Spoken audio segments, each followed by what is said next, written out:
கரூரில் வெண்ணமலையில் கோவில் நிலத்தில் உள்ள வீடுகளுக்கு அதிகாரிகள் சீல் வைக்க எதிர்ப்பு தெரிவித்து அதிகாரிகளை நோக்கி கல் வீசியதால் பரபரப்பு ஏற்பட்டுள்ளது.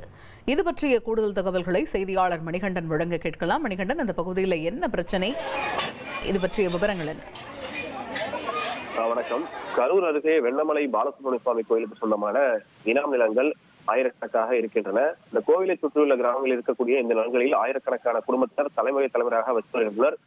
பொதுமக்கள் தரப்பில் இந்த இனாம் நிலங்கள் என்று தொடர்ந்து கூறப்பட்டு வருகிறது. இந்த நிலையில் சென்னை உயர்நீதிமன்ற மதுரை கிளையின் உத்தரவின் பெயரில் கோவில் இனாம் நிலங்களில் உள்ள வர்த்தக கடைகளுக்கும் வீடுகளுக்கும் அறநிலைத்துறை அதிகாரிகள் அவ்வப்போது சீல் வைக்கும் நடவடிக்கையில் ஈடுபட்டு வருகின்றனர்.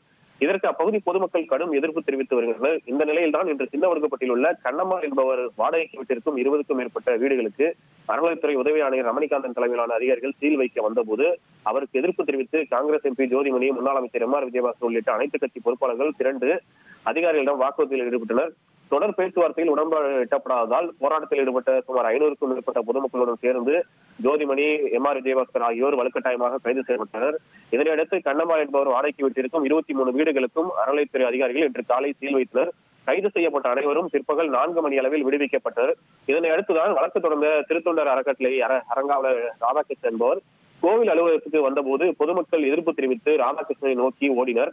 ராதாகிருஷ்ணன் கோவில் அலுவலகத்துக்குள் இருக்கும் நிலையில் அலுவலகத்தை முற்றுகையிட்டு பொதுமக்கள் கோஷமிட்டு வருகின்றனர். மேலும் பெண்கள் கோவில் அலுவலக கதவுகள் மீது கற்களை வீசியும் கைகளில் தொடப்பத்தை வைத்துக் கொண்டும் வழக்கு தொடர்ந்த ராதாகிருஷ்ணனை வெளியே வர சொல்லி ஆவேசமாக அவருக்கு எதிராக கோஷம் எழுப்பி வருகின்றனர். இந்த சூழல் காரணமாக போலீசார் தடுப்புகள் அமைத்து பொதுமக்கள் உள்ளே வர முடியாதபடி பாதுகாப்பு ஏற்படுத்தியுள்ளனர். ராதாகிருஷ்ணன் வந்த வாகனத்தையும் பொதுமக்கள் முற்றுகையிட்டுள்ளனர். இதனால் அப்பகுதியில் பரபரப்பான சூழல் நிலவி வருகிறது. தகவல்களுக்கு நன்றி மணிகண்டன். அடுத்து ஒரு முக்கிய செய்தி என்னவென்று பார்க்கலாம். இனி செல்லும் இடமெல்லாம் செய்தி. தந்தி டிவியின் வாட்ஸ்அப் சேனலை ஃபாலோ பண்ணினா செல்ல இருக்கும் இடமெல்லாம் செய்தி. இதோ QR கோட் இப்பவே ஸ்கேன் பண்ணுங்க, ஃபாலோ பண்ணுங்க.